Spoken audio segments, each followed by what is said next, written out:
When looking for the king of podcasts, you're at the wrong channel. Well, excuse me! Looking for good ideas for life? You're far from good hands. Hey, bud, what's your problem? If you think the listener is always right, you're far from the right place. Out of order! Even in the future, nothing works! Hosted by a Northeasterner by birth, but a rebel by choice. Are you threatening me? If you want a host that floats between love and madness, and we know the night is always gonna be here anyway. Thinking of you's working up my appetite, looking forward to a little afternoon delight. then play on and listen to Crazy Train Radio. All right, guys, listen to this blues riff and B. Watch me for the changes and try and keep up, okay?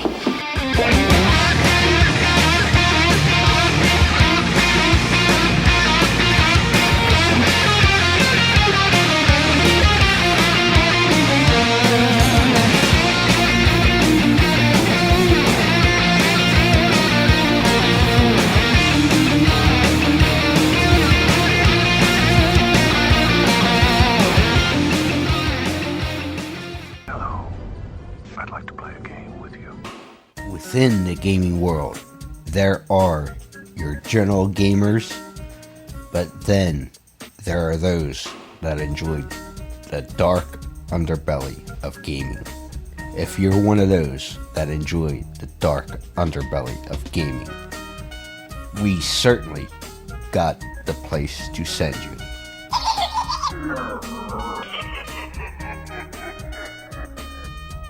Scorpion Lair Games. That's right, Scorpion Lair Games is the creators of the true crime hit Killers, the card game. Let's not forget they also have Killers Clothing Company, their profiler game, and things like the 5-Minute Murder channel on YouTube. And we certainly can't forget the new book that is certainly a hit, Beyond the Headliners, True Crimes, Myths, and Legends. Make sure you visit Jeff and the Scorpion Lair Games on Facebook and everywhere today.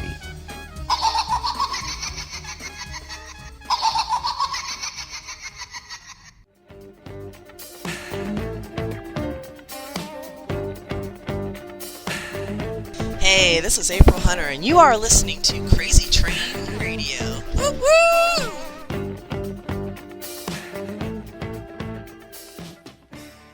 Hey folks, it's your least favorite host in the podcast world, Croc, Jonathan Steele. And boy, do we have a good one for you today.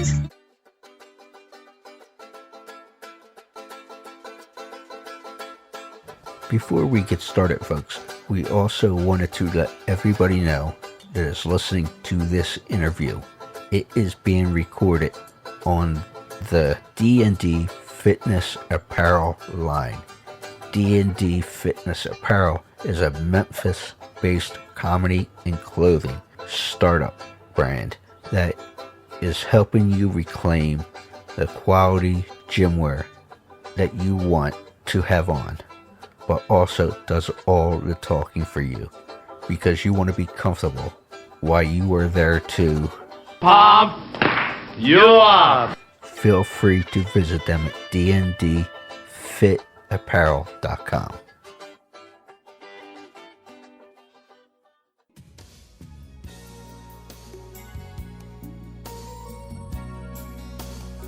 Ladies and gentlemen, boys and girls, children of all ages. And, you know, it's funny, I was talking to Matt, who's sitting in the wings tonight, to kind of see how things go. But I can't believe I've known this next guest since 2003. She was 7 at the time. But she was in the independent wrestling scene, and we crossed paths at 3PW at the old ECW arena. And I actually just sent her some pictures I had. My camera at the time had a floppy disk in it, folks, because we're talking technology. But What? Yeah, I know, right? It was one of those big cameras with the floppy disk. Ugh, that's a whole nother thing. Matt, you don't know what those are. But I've heard of them. is a Jill of all trades. She writes for things like movies and television, short story author, copyright writer, blogger, primary writes thrillers, memoirs. But besides all that, she is also a model, former professional wrestler, part-time superhero at geek conventions, as she puts it in her words. Yes. But also, she is a professional badass in many ways. But I love to welcome back, and I can't believe it's been 11 years, April Hunter. April, how are you? I'm doing all right. How are you doing? I can't complain. Me neither. That's what the whiskey's for. But I've moved on to something a little heavier. We're on edibles now, you know. Well, yeah, I'll joke about this because I heard April say this so publicly. So I'm not throwing her under the bus.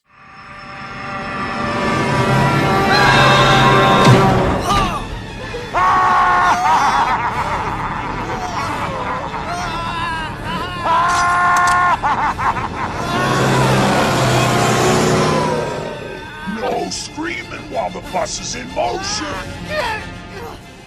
Matt, you would appreciate this because I've heard you say during the movie watch parties and stuff something about some mushrooms from time to time. Yes, I'm a big mushroom guy. Yeah, I love Amanita muscaria. I love psilocybin. I love which Amanita is legal where I am. So, is it really? It's more convenient. Yes, it's Where more are you? convenient to get. I am in Georgia.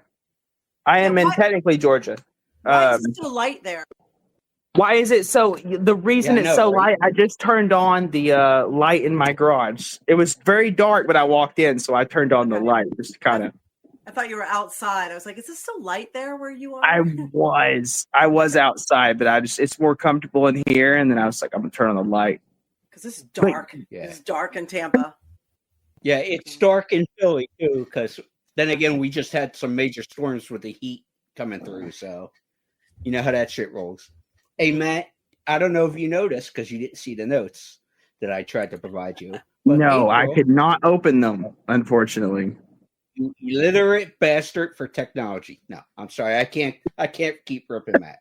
But April has ties to Philadelphia. And besides the wrestling and everything else, she spent time growing up in the Philly area. So what part of town were you in, April? Right outside. I was in Media, Delco, those areas. I also was in Westchester, King of Prussia. Haverford, all that nonsense, you know. Yes, and South Philly as well. Hey, 13th and Wolf. Besides that, I worked down at Second and South. I worked at an Italian restaurant down there. Oh, beautiful.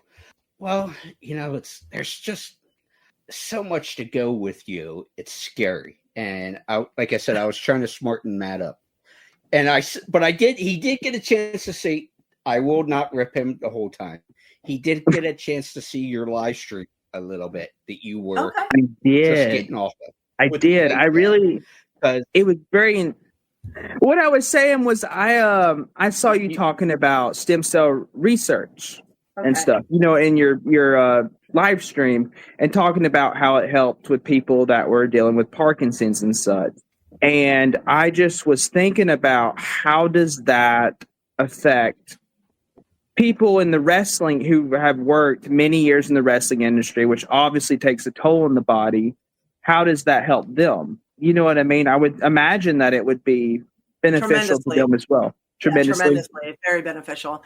Matter of fact, one of the first people who was really doing stem cell right was Kevin Nash. Okay. But in this country, we have such a cock block on stem cell. You can't get what you need here, or the insurance companies will limit or deny, because they do work, and they'd rather have you on pain pills or going through other procedures instead, or on maintenance medications. And stem cells will actually cure you, and they don't want cures. They want financial benefit. They want you maintenance, not cured. Yeah. So Yeah, so he was, I know he told me he was going to South America to get the amount of stem cells he needed. And about 6 months later, he was tremendously better, getting a lot better. So yeah, Parkinson's, they just had a massive breakthrough with Parkinson's where it actually is curing Parkinson's disease. So it's raising, I guess, it's out of my pay grade. I don't know how it works, but I have a fascination with science and medical and always have. So sure. It's healing the inhibitors and the dopamine and making things repair. So, America's behind the 8 ball, behind on stem cells tremendously. And when you live in a for-profit medical situation, there's no real incentive to cure people or find out the root cause of what's ailing them.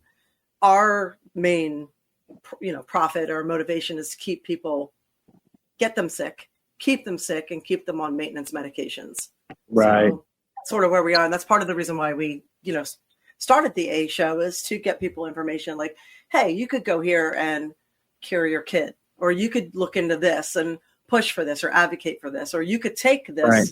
and you could feel better and raise your, immune system naturally. So that's, I do a ton of research in that. I've been in health and fitness my entire life. So that's incredible. It's called biohacking now, which is a weird thing, but I've always been doing that. So I try and share what I find. So yeah, it's funny. Hopefully that changes.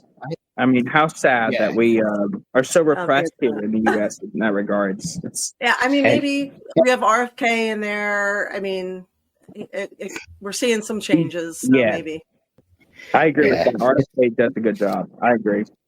If he's allowed to, he might be limited, but we're seeing some things. So, but yeah, it's. I have a family member, an in-law. My brother-in-law is a physician, and I try to read up when I can. She's an idol for many reasons for me, as long as I've known her. Yes, people say, oh, she's beautiful, she's this, she's that. But yes, which is true. But the thing I always appreciated about April is her brains. And so I try not to talk to my brother-in-law about medical stuff, and because he's bombarded all day, every day with the work stuff. But when I do have conversations with him and say, "Hey," and it's coming from legitimate sources, not just some conspiracy theory or whatever. He'll say, because he's always reading and whatnot. He'll say, "Hey, you might want to think about it." Like, he thinks outside the box, which is nice. So he'll say, hey, that's accurate, but you might want to think about A, B, and C. And that's one of the things I always appreciate about you, April, that you will think about A, B, and C. Will A, B, and C be right all the time? Maybe, maybe not. But you're looking at other options, which I appreciate that, on the serious side of you. And Matt, I got to tell you this. I've admitted this, I think, publicly about the things like ADHD and just different things that go on in my life. I got a touch of that myself. And so I've said, this is conversation through like email and stuff I've had with April. And I don't remember where she sits with stuff like that. But she gives great advice. And we'll get to the more fun stuff, obviously. But the thing that always stood out in the one email from April was, she said, and I always took it to heart, so thank you. You said to me, you go, you know what? Just remember this. And I'm summarizing, I don't remember word for word. But she said, just remember, some of the most creative people, myself included, have dealt with things like ADHD and ADD and things of that bipolar nature. Disorder.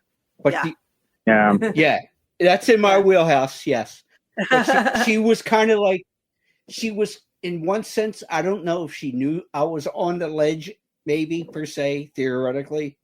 But when you said that, okay, like it was a breath of fresh air, and say, okay, she's telling me it's okay.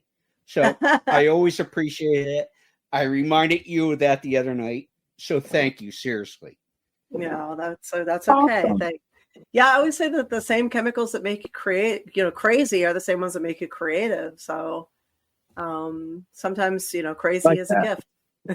Yeah, Crazy is a gift. You just have that's to an awesome way to look at it. gotta Yeah, harness it for good. Don't mess with me. I'm one crazy moofoo. a lot of people that have been It has the creative name of and the show, but writers. it was No, I was just saying people that have been writers and stuff, they've been known to have stuff like that, and then they end up creating some of the best art you've ever seen in your life. It's incredible. Yeah, the overwhelming majority of artists, writers, actors, musicians. It's a very, very high rate of bipolar disorder in there. Right. So I can see that. Well, April, which that leads me to a couple of years ago, but obviously I'd be curious to know why you did it. It doesn't surprise me, but you decided to go back to school. You went to Full Sail and got the degree with writing and all that fun stuff. What made you go, you know what, I'm going to go back to school. I'm going to work on this stuff over here, which has always been in your warehouse between the blogging and everything else. all right. But what made you say, okay, I'm going to get a degree in this? Mostly, well, I mean, my degree program was everything. It was journalism, game writing. Oh my gosh, we did kind of everything. Writing for comics. So I mean, we learned kind of the whole gamut.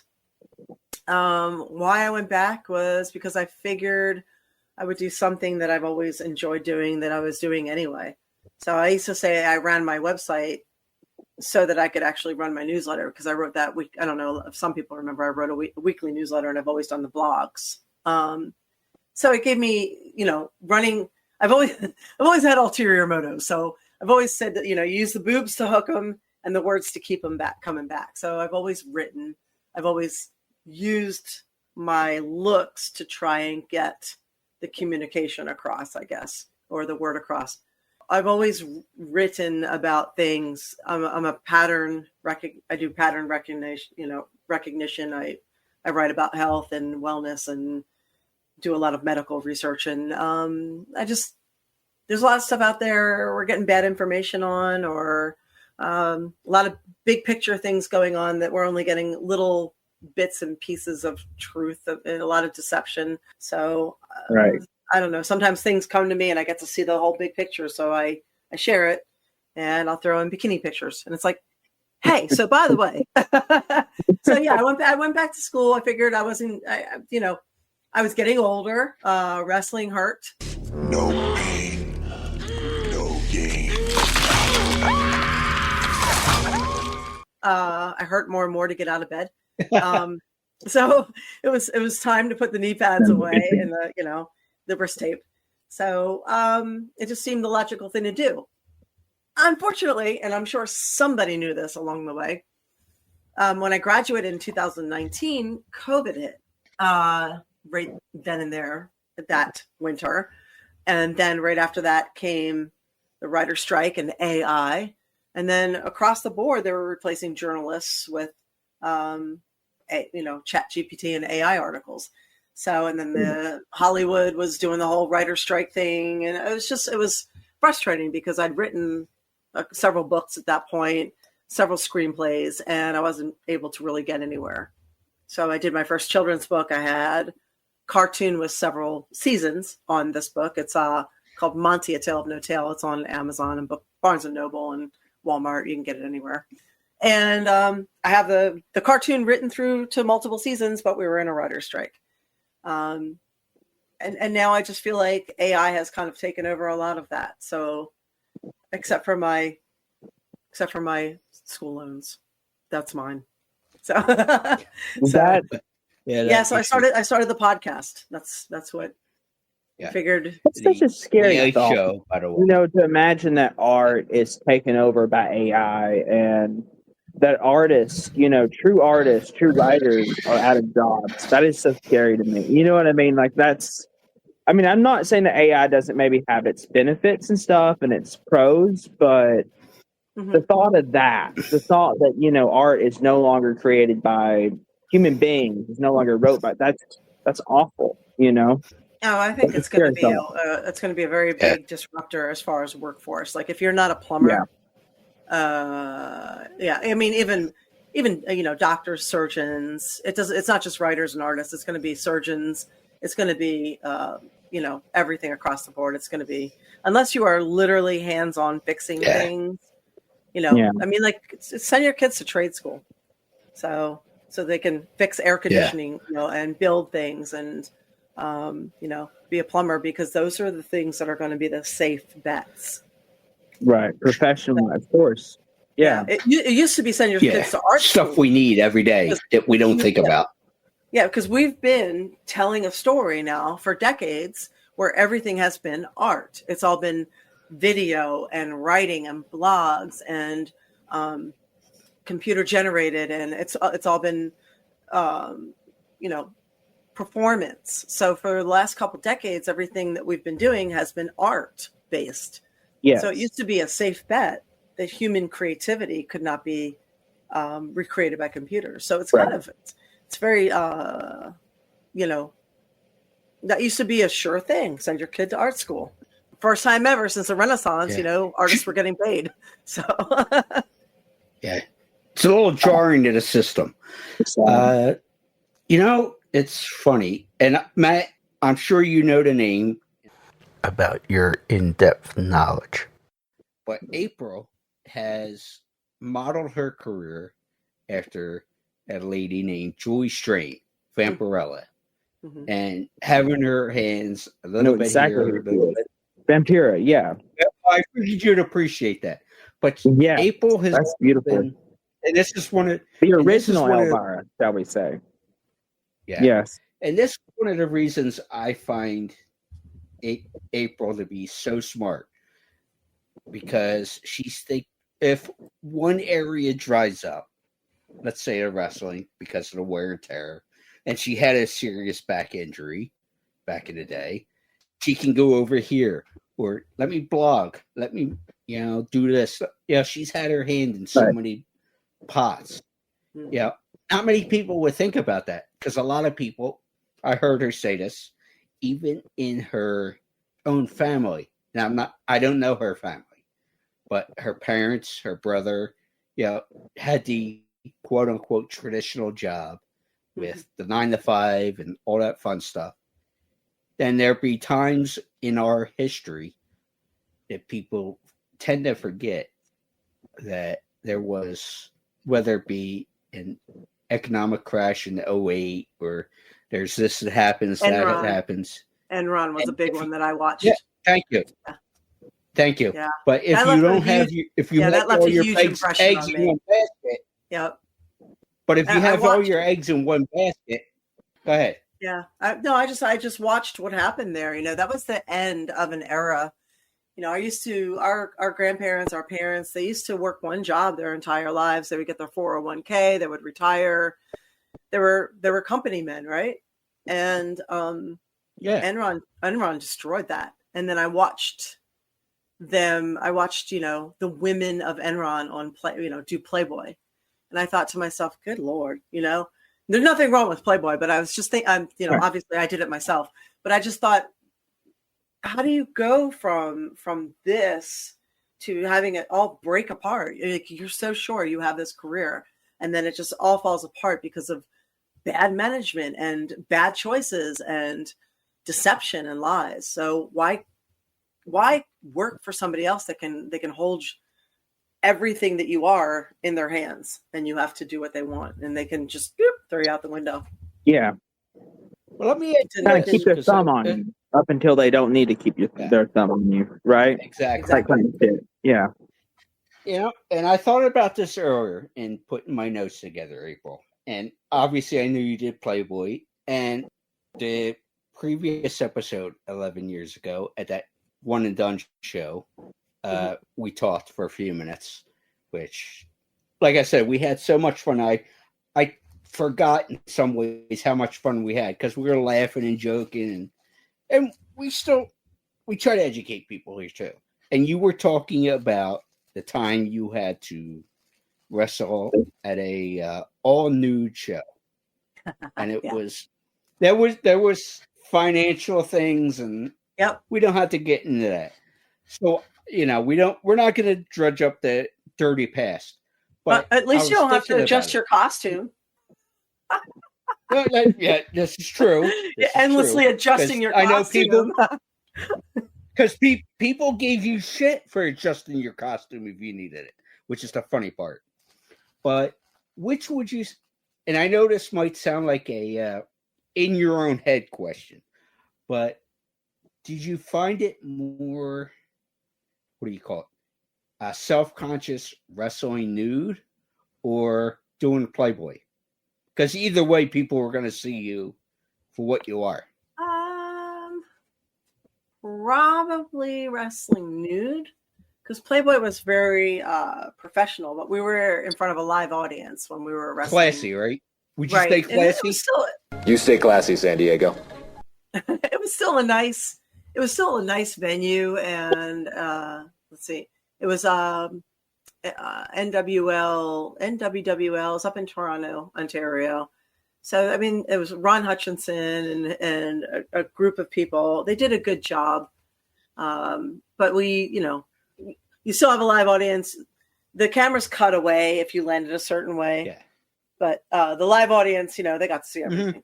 Mm-hmm. So. But still, with that too, is in my head knowing wrestling promoters, and promoters will be promoters.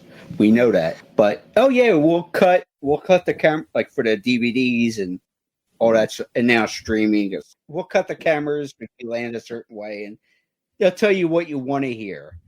But normally I would agree with you, but they actually did. So I trust you. Yeah, they did, and they actually paid us really, really well. But 9.9 times out of 10, I would agree with you on that. Okay. This was one rare moment that, and I think it's because they weren't wrestling promoters. They worked in another field. So if they had been actually in wrestling, they probably would have done exactly what you said. Yep. I don't mean to intrude at all, but like you just kind of made me think of, you're familiar with the show Girls Next Door, right? Like the TV show, right? Yeah. Yep. Yeah, with Holly, and I can't remember the other girl's name, Bridget or something. But they said, they were there's a lot of like stuff with them just naked in the show, right?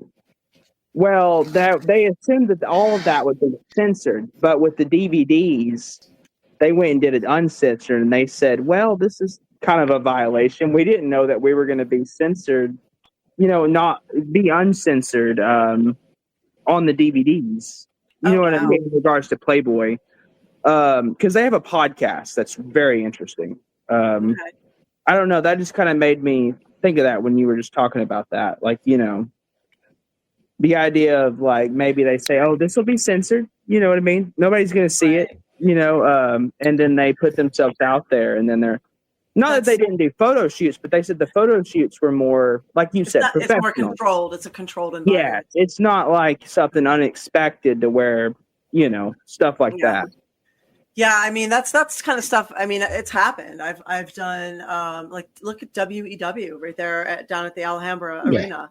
Yeah, like stuff that they were filming and all this. I mean, they've released all those matches, and they're playing on Tubi and what else are they playing on? I mean, you can get any of those WEW matches. I'm in them, but every match is the title is sex in the match, like. Yeah. Women's sexcapades, so they put sex in the title of everything. So now on IMDb for WEW, it comes up with this long list of things I've done. And there's like every one of them says sex in them. So, because I've been naked before, people automatically assume I've done XXX porn, and I have not. So then they see, on IMDb, they see these titles of women's sexcapades, WX, women's extreme wrestling. It's like, oh my God. And that motherfucker barely paid us too. He would bring us down, Yeah, film like a month worth of TV, pay us for one day, and so that is a typical wrestling. That leads to my next question. Yeah, next question, April. And I was thinking about this too, and having an understanding of the wrestling business, which is scary. I'm not going to sit here and claim I know everything, and I'm not one of those. I'm not a Dave Meltzer or any of those guys. Sorry, Dave. And I don't say that because I don't know the guy or anything. But early on in your career, you would get paid $100 or what? There was a flat fee you guys would get. right. So when did you know? And you said you've been spoiled that way and such, but how did you learn to know what your value was, whether it be photography, wrestling, et cetera, to make sure you got what? Because guess what? Your rent needs to be paid. You like eating, everything, everyday usage, and things you would need to get. How did you know what your value was? I don't know if we ever really learned that, to be honest with you. I don't think we ever really get paid what our value is, but I think that was one of the things Walter Kowalski was trying to teach us by paying us, even though we were students on the show. And a lot of students don't get paid. And then, you go into that whole ticket seller thing now. Right off the bat, though, we were his students and he got us paid and he gave everybody a minimum of $100. So he was teaching us that we had value and we were supposed to be paid. So even if we were being paid as green ass students, then we should be paid everywhere else. And I took that with me. I was like, well, if I'm getting paid on a student show, you're definitely going to pay me if I'm traveling to come to your show down in wherever. So that's why I got the reputation of being difficult because I wanted to be paid. I'm like, listen, it's called professional wrestling, not, wrestling with friends. So I respect that. I respect part. Yeah, exactly. Means you get paid, not amateur wrestling. Right. So hey, I respect that you draw the line in the sand and You just know, say, what I and- mean? That's respectable. And I don't know April's background in this aspect, I'm a but princess. I don't know if she owns or rent or anything like that. I don't know her personal business, but she can't go to the mortgage company if she is buying, or to the landlord if she's renting her place, and always go, well, these promoters saw potential in me. No, they're gonna want their money at the end of the month, or the electric bill. Right, exactly. You know what I mean? They're gonna want. People are They're gonna like, you want should money. do it for exposure. I'm like, right. I'm going to take that exposure down to my power company and be like, I did it for the exposure. Yeah, I got your money. So They're that kind was of a like, big we one. still want our money, like Right, exactly. I was like, this is a job. So yeah. if I want to do So, something I want to enjoy, I always I'll had paint. respect that you I'll would. paint on the weekends. So Right. don't get me Yeah, wrong, I liked it, but I'm think- not doing it for free. Exactly. What was it like working for Playboy? Like, did you get to meet Hefner and all that stuff? And if did so, not. what was Hefner like? Okay. And no, I didn't meet Hefner. They did not pay as well as you would think they paid. But I did get to work a lot of the conventions. So, Okay. and I got a tremendous amount of opportunities that came from it. So just, So it's worthwhile. being in there.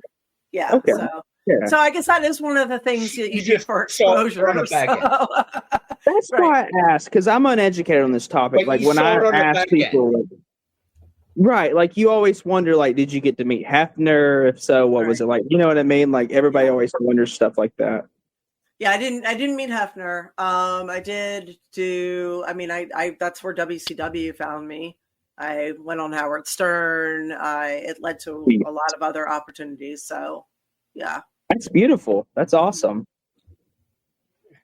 So, they, and they still pay me a little bit. April is, I think, there you go. That works. Because I thought about this, and we've joked about this in the past, April.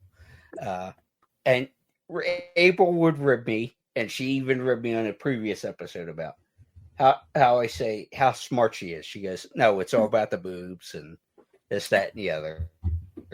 And yeah, we kid, but I'm honest when I say she's one of the smartest people I know and have dealt with. But Yeah, I think because obviously people look at her for her looks and stuff, but she's got the brains too. So I'd be curious to know how I can tell you think about this. And yeah, absolutely, Matt. And stop kissing ass. No, I tease. No, Thank you. No, because as we evolve, and like I said, it's scary. I've known you 22 years, but I know I'm old as fuck now. when you think of, and one of the things I can't even tell. not you, there you yet. guys like fine wine. No, you- Absolutely. Thank you. All right, yeah. I see. I told you he kiss ass.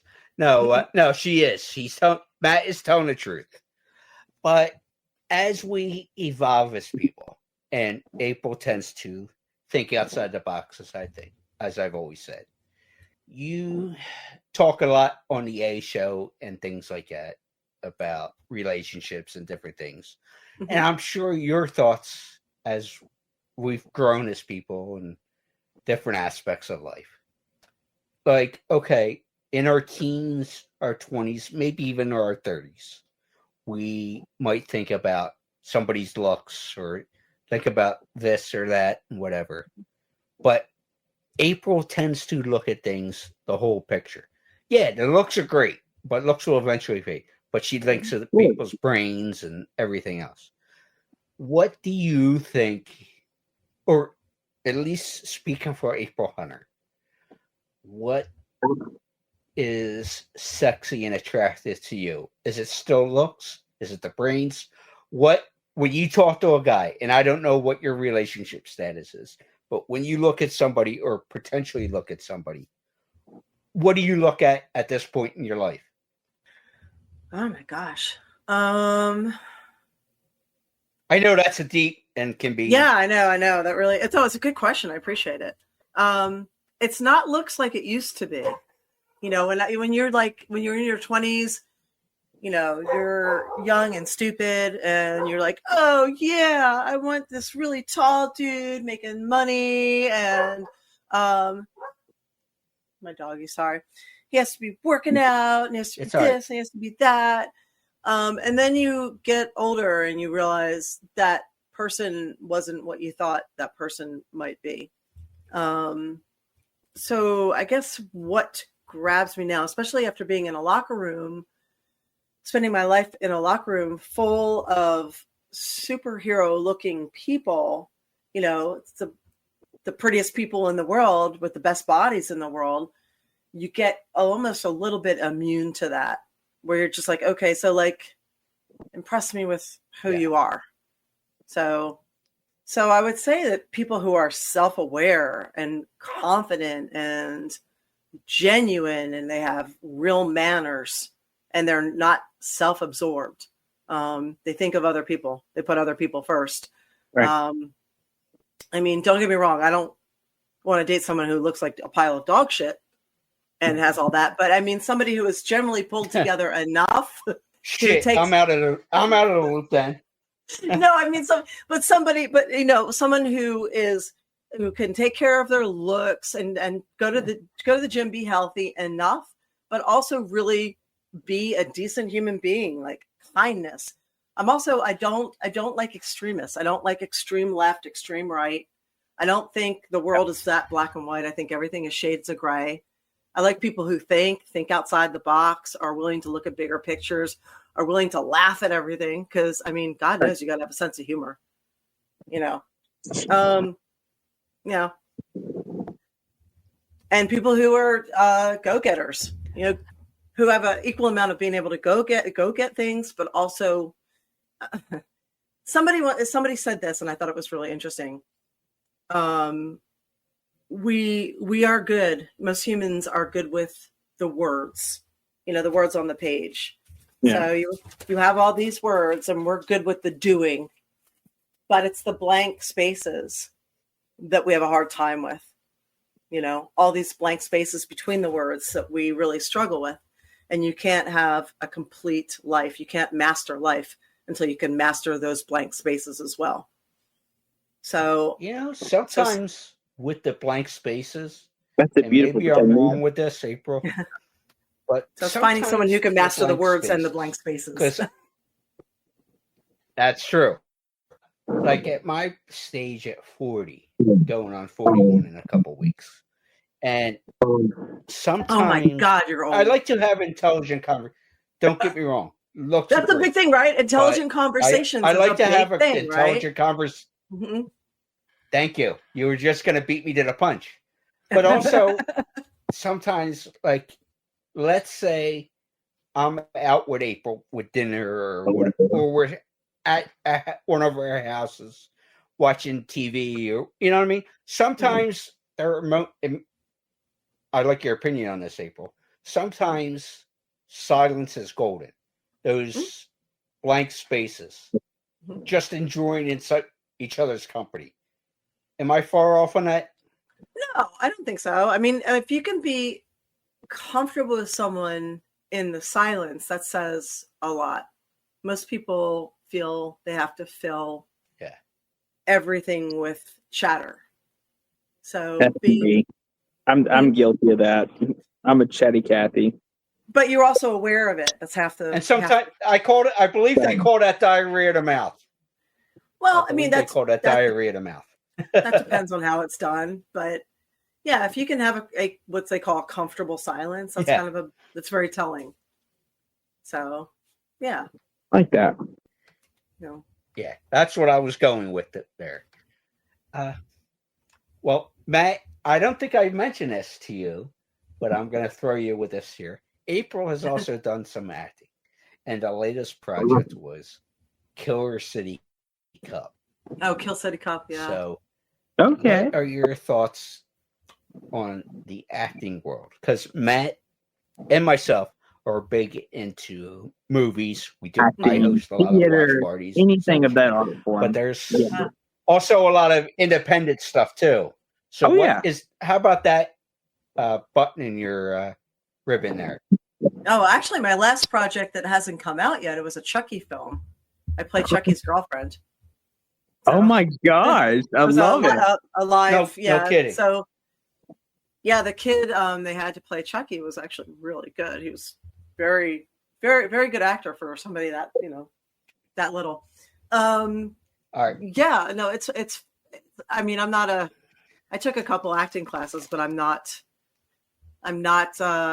But when things come my way from my type of look, I'll do it. It'll be fun. So, would you say that the acting class helped, or would you say that it's just in your personality too? Do you know what I mean? Like, you seem like the type of personality that just kind of would have the natural, what would you say, knack to act. Like, you have the personality for it. A little bit, yeah. A little bit. And I think a lot of it is too, I have not had to play these super challenging roles that, somebody like a Charlize Theron has done where, where you're being a completely different. Right. Like Charlize Theron in Monster, Aileen Wuornos. That's who I was thinking that too. Yeah. Yes, absolutely. I can see that. But, and it's scary that April had said that about a role related to Chucky, because she did not notice, folks. She had no clue of this. But Matt, I'm the biggest child's play told you. Who did I speak with this afternoon? Who did I speak with, Matt, this afternoon? David Kirshner. David Kirshner. Was that his name? Of the producer, yes. Child's producer, yes. He also was killed very uniquely in Seed of Chucky. If you guys know what I'm talking about. Yes, he was. So it's just serendipitous that I talked to David this afternoon, which is great. That's awesome. But I obviously don't want to keep April all night long because she's just coming off of a show that went hour and a half plus. But I'd like to wrap and ask this question with everybody at this point. We are sitting here on September 1st, or not September 1st. What the hell am I thinking? That's the booze kicking in, folks. No, July. That's the whiskey kicking in, folks. No, July 1st of 2025. And I know April is a go-getter, and obviously, if you can't tell, very bright person. But as we sit here on July 1st, 2025, recording. Yes, thank you, Matt. You're fired. No, what kind of goals do you have for the rest of 2025, April? Oh, well, to stay sane in this insane world. How about new, you crazy Dutch bastard? That's a good goal. We are certainly living in some strange times, right? I mean, No it's kidding. Yeah. Yeah. She'll be asking me to send her alcohol. Really, I think what I want to try and do is see if I can expand the podcast out a little bit more and be a podcast guest more often too. So get out there more with that.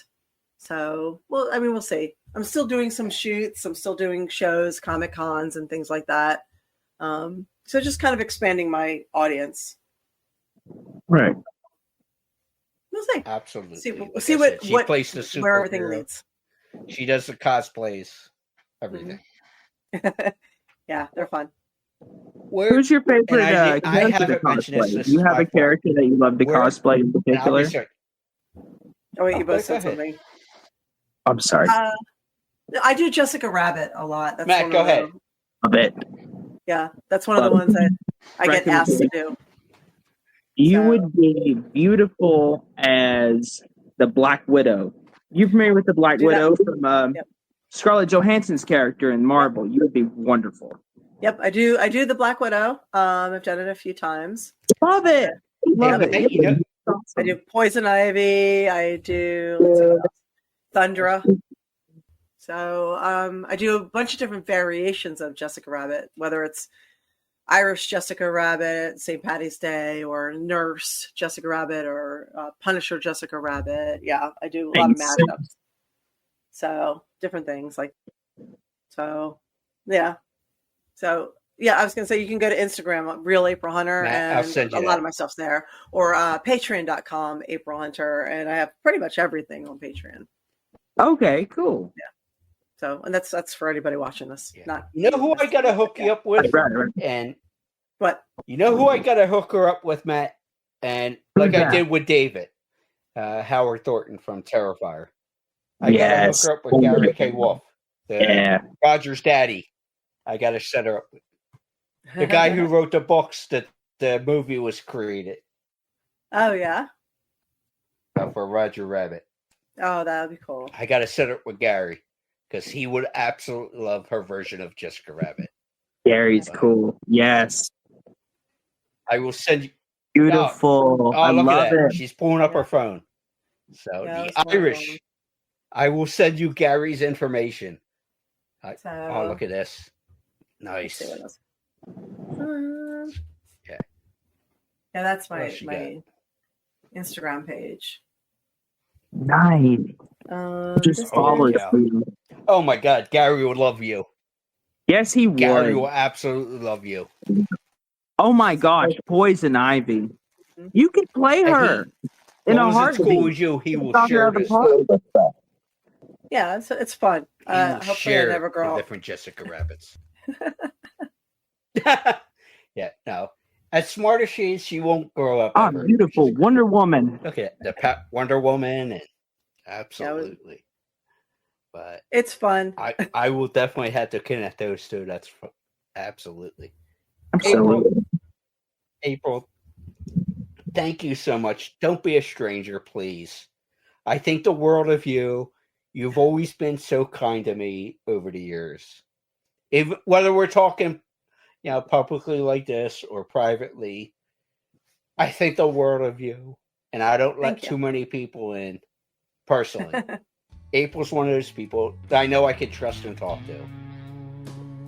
Thank you very much. I appreciate it. Thank you for having me on. People check out the A Show.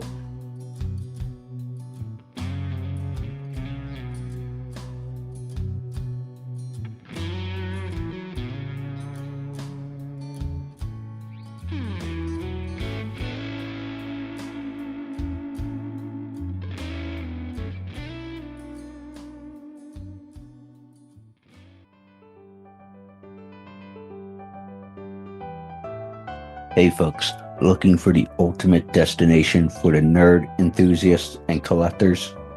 Well, we found the spot for you. Nerds Nest Collectibles is a haven for nerds, geeks, and fans alike, as they have many different products and certainly more to come. Make sure you go ahead and visit them at nerdsnestcollectibles.com. Check them out.